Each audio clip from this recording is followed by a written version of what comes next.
the WWE thing with like the guy coming into the ring with the chair, the steel chair. It's Sandy Jesse with the steel chair. It's Stone Cold. Yeah, right. We need like the Undertaker music, and then he just appears behind Matt Garman. Yeah, exactly. Yeah. Welcome to the Cables to Clouds podcast, your one-stop shop for all things hybrid and multi-cloud networking. Now, here are your hosts, Tim, Chris, and Alex. Hello, and welcome back to your Fortnightly Cables to Clouds news episode. My name is Alex Perkins. I am at Bumps in the Wire on socials. I will be your host for today's episode. I'm joined, as always, by my two co-hosts, Tim McConaughey at Juan Golbez and Chris Miles at BGP Maine. We don't have a whole lot of articles, but we are going to jump right in. We know we like to talk a lot about some of these things, so let's get started. All right, so we got an article from The Verge, and it's titled "NVIDIA Leaks Show Employees Discussing Using MKBHD and Netflix Videos to Train AI." To me, I think immediately this is not surprising to anyone that's been paying attention. MKBHD, I don't know if anyone follows him on random social platforms, but he was making kind of a big deal about this. Like, he was shocked. And I just you had to know that what else are people using to train their stuff on? There was an interview. I don't know if you guys saw this with Mira Murati. She's the CTO for OpenAI. And she got asked point blank, are you guys using YouTube videos to train your models? And she's like, I don't know the answer to that. I'll have to look it up for you. As if.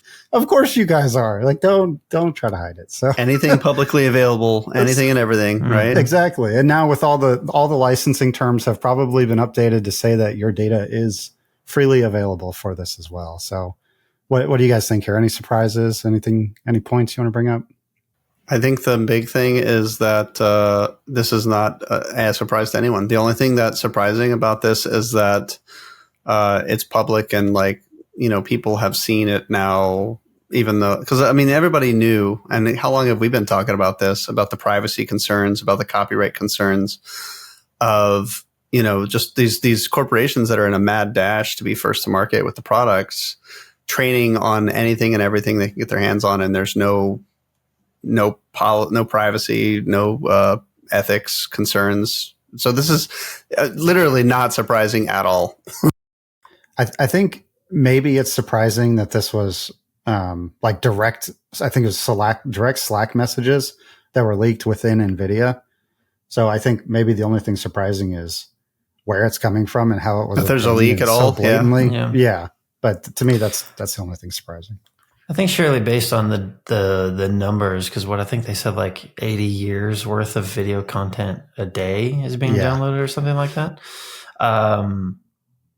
Because I think it made sense at first. It was probably going to be all stuff that's generally kind of popular. Like they were talking about I forget his acronym every time. MBKHD or whatever. MKBHD. Yep. Yeah. So that's obviously stuff that has millions of views. But I wonder if they're even pulling in shit that's got 10 views. Is that worth it to them? Or I guess it's all. Any data is good data, right? Where that's concerned, they'll just pull it all in.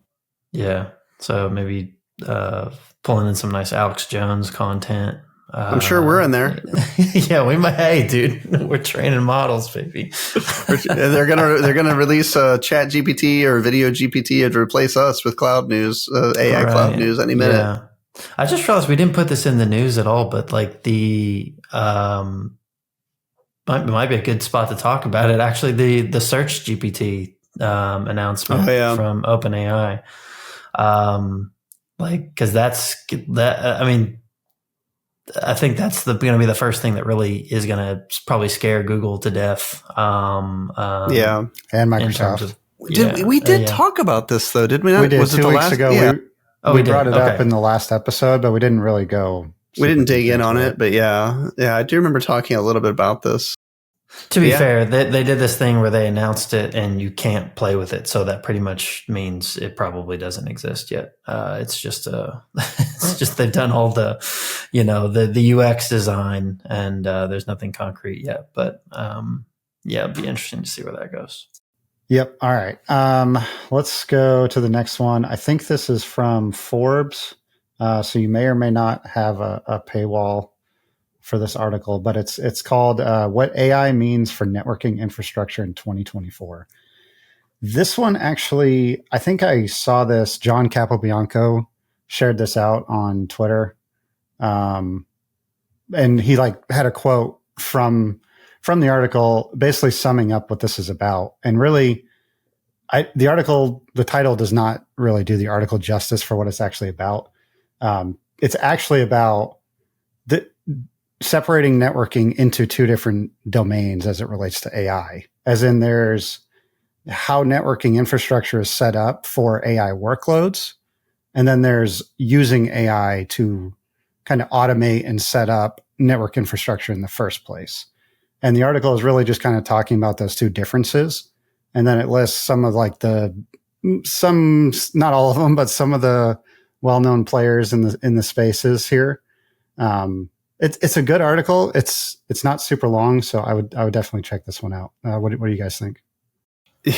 It was good. It was. I like how they did the whole switch between AI for networking and then networking for AI. Kind of, both can be true. One is about building the infrastructure to support AI in the network, and one is about using AI to help networking, which of course is more what John is focused on, right?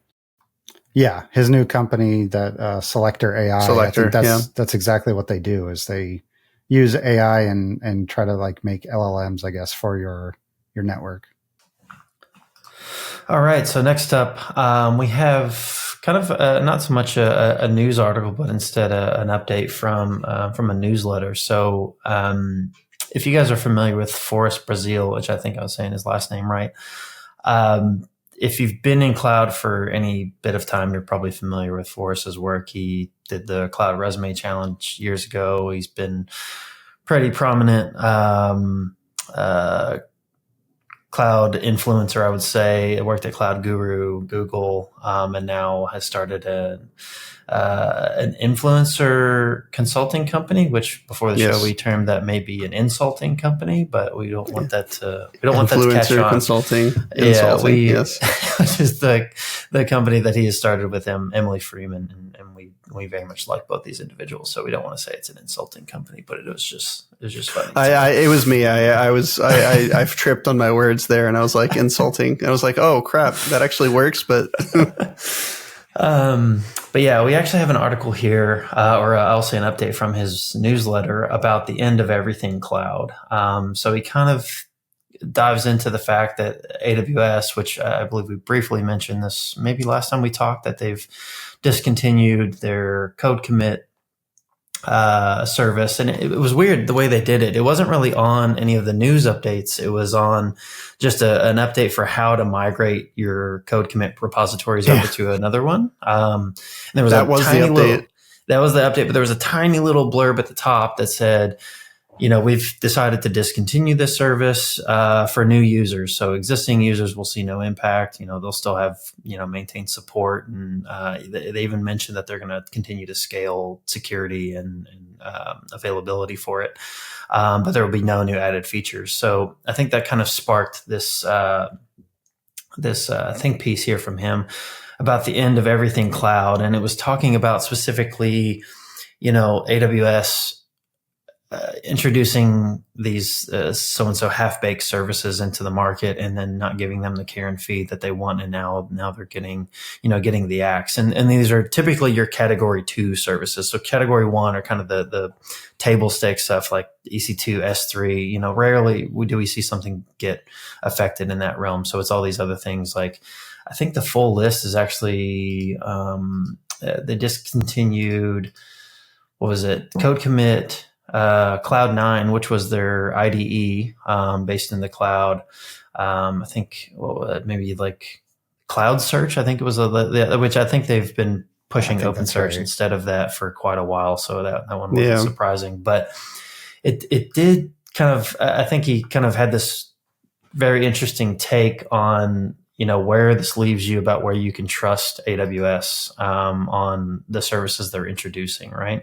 Right now, Amazon Q is the new hotness, and which I believe Amazon Q for Developer actually inherited another service. What was the Code Whisperer? That was Code Whisperer. Something that got so. He kind of talks about this end of everything cloud, where they have a cloud provider that's offering you every service under the sun, and introducing this something cloud where there's more fine-tuned things that are addressing certain things, and you use third-party tools for other services, etc. I think it's a really good article. I think you should go read it. And again, it'll be in the show notes. My inkling about this is, obviously he has his thoughts on it. This feels like a top-down approach to me. Like, it seems like this started happening right after Matt Garman was introduced as CEO 100%. Of AWS. Yep. So probably simplification of the portfolio. I've actually been hearing rumblings from some people that I know over at AWS that there is a strong focus now on driving business, where, typically things have been very, very customer centric. AWS kind of very much prides itself on being a place that focuses on being obsessed with their customers and customer empathy and things like that. But they, I think with some of the competition coming in, they're really going to have to focus on driving business. And I think this is probably the first domino to fall in that kind of realm. But how about you guys? What do you think? Okay. If you go back to one of our, something you brought up is important. If you go back to, it might have been our original episode, maybe the second one. How long has it been that we've been talking about how multi-cloud would be not only the future, but like you would see the cloud providers stop trying to be everything to everyone and focus on their core strengths. Mm-hmm. This is like a year and a half ago, guys. Go back and look at the episode list. We've been saying this long. Introduce the Titanic meme. Like, it's been 65 it's been 80 years, right? We said this was coming, and it does feel a little bit good to be vindicated on that. The other thing is something that a lot of people don't know about AWS is, and I don't know if this is still the case, but for a long time, the way to advance at AWS was to basically get yourself attached to or introduce new services. So AWS was they were rolling services out like oh my God, like every fucking week. Right. Yeah, that's like all the FANG companies. Yep. Right. They were just rolling out like, stuff, services after service after service. And, what Forrest says about them being half baked, that was often true, but it was the agile approach of let's get it to market. Let's see what people have to say. Let's see what gets adopted, what doesn't get adopted, so on and so forth. So the code commit, and did they say why they're doing code commit specifically? Are they basically just kind of giving up in face of Copilot? Like, is that, because that seems like the Copilot, the AWS Copilot basically is what that was, right?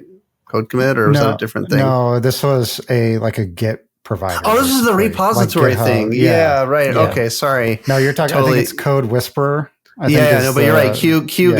It stayed with Q. That's right. Sorry. Yeah, code commit. But I think the sheer fact that you confuse that speaks to the problem. The problem. Yeah. No, I should have. You're right. But the thing is that, like, why have an AWS specific repo? Like, there's no value, right? Like, there's not really a value to cloud.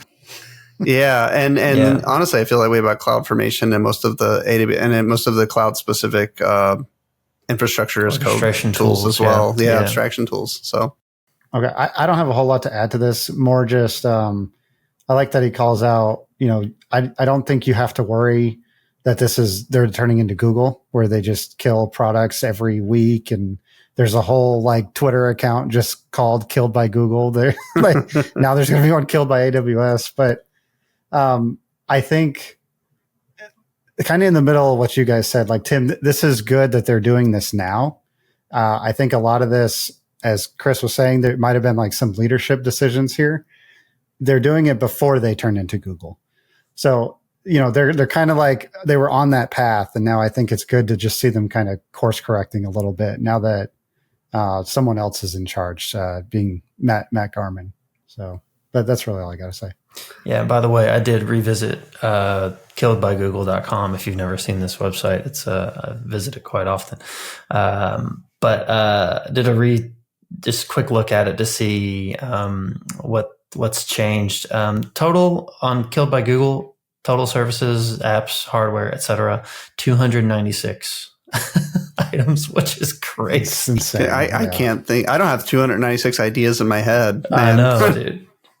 But I actually was listening to the folks over at Software Defined talk about this exact thing with the decommissioning of these AWS services, and I think Brandon, one of the hosts on the show, I think he predicts that Jassy is going to ascend from the wherever he's at and make an appearance at reInvent and kind of say like that he's back in some capacity to right the ship.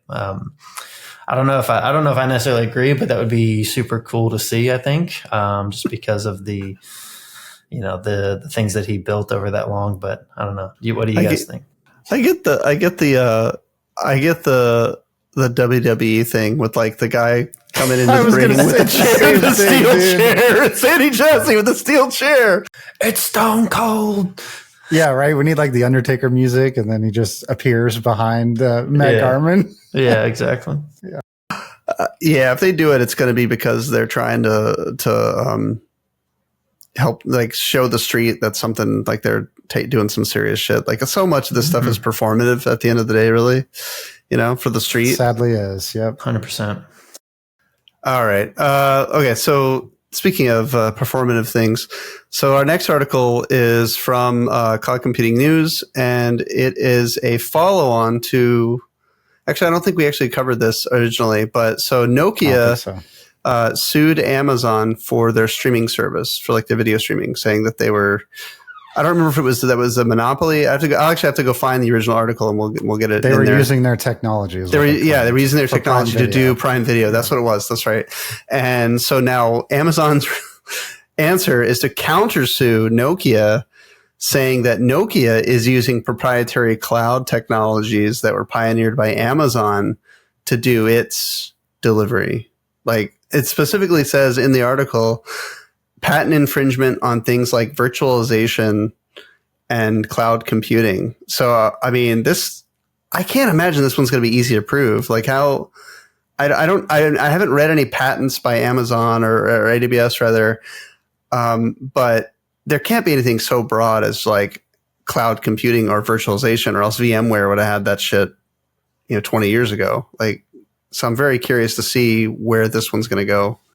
Yeah, it's kind of funny the way it reads, because there's a part that says basically that Amazon's lawsuit paints a different picture, portraying Nokia as a company desperately pivoting to cloud technologies after losing ground in the mobile phone market. So basically they're saying like, these guys are just mad that they're not as good as us, and they're just clinging on to whatever they can to stay relevant. So as you said, very performative.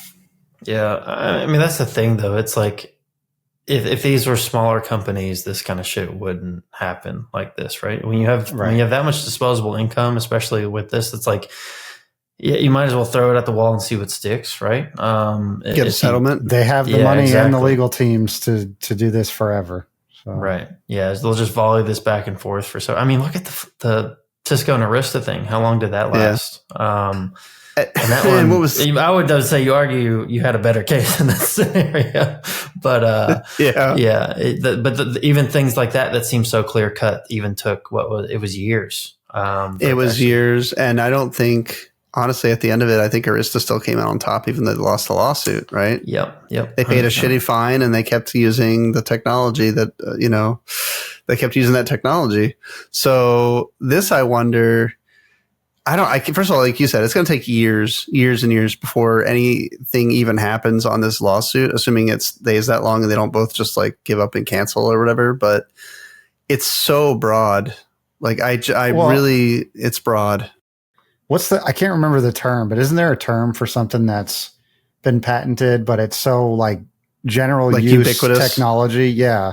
that you can't even.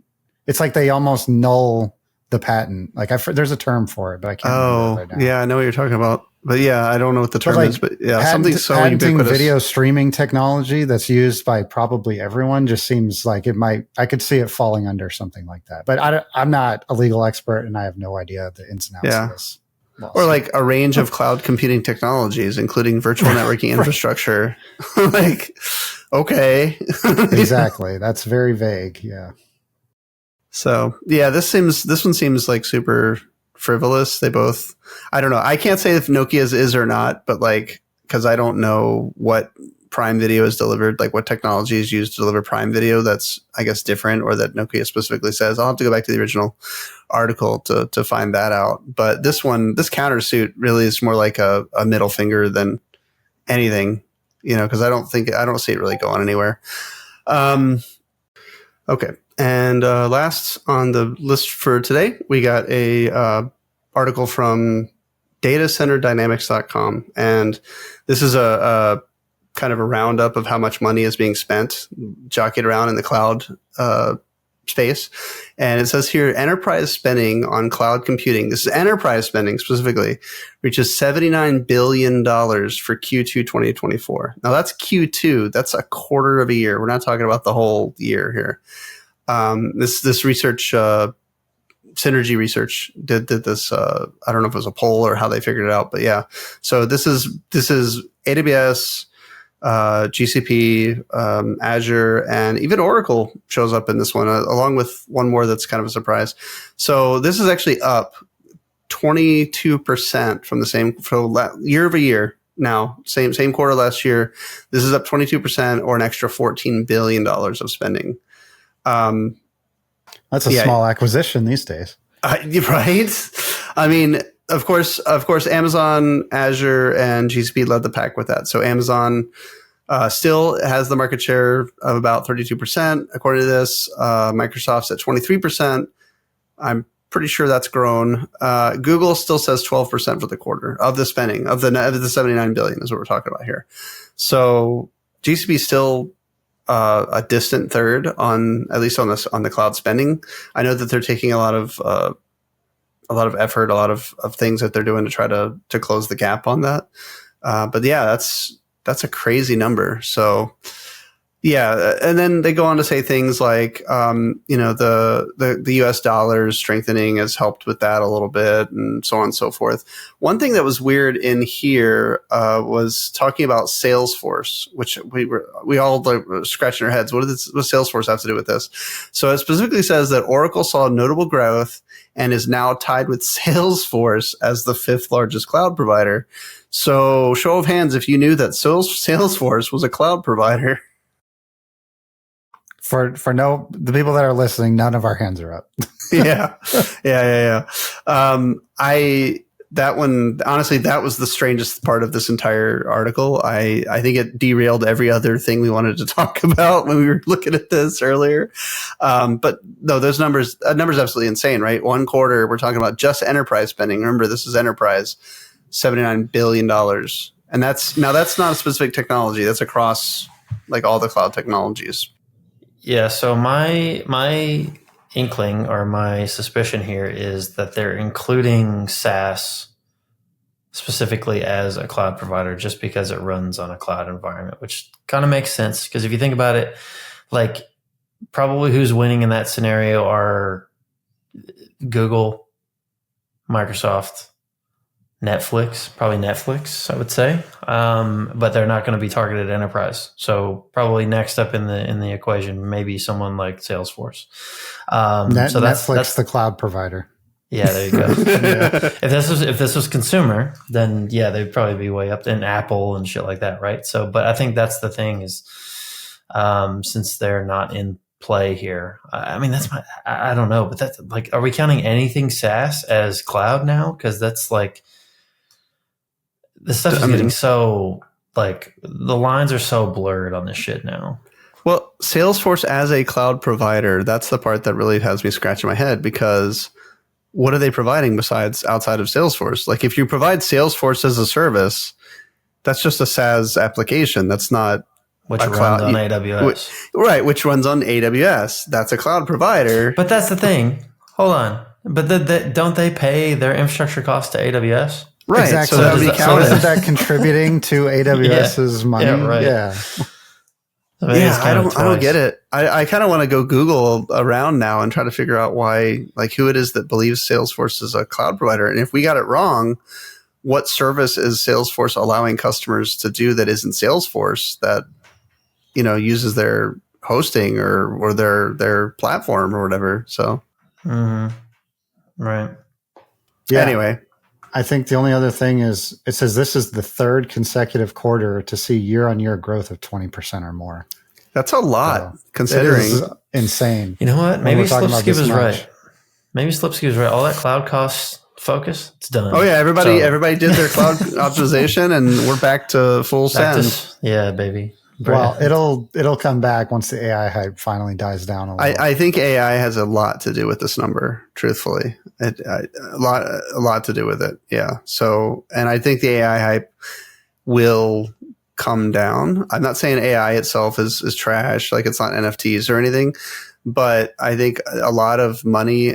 Here's the thing. Here's one of the big reasons I think AI can't be successful as it is right now, is that in order to generate a picture of a woman with 4 breasts or something on Midjourney, you gotta, like, which is all these people are doing. You gotta, like, cut down the Amazon to make it happen. That's what it takes, man. Dude.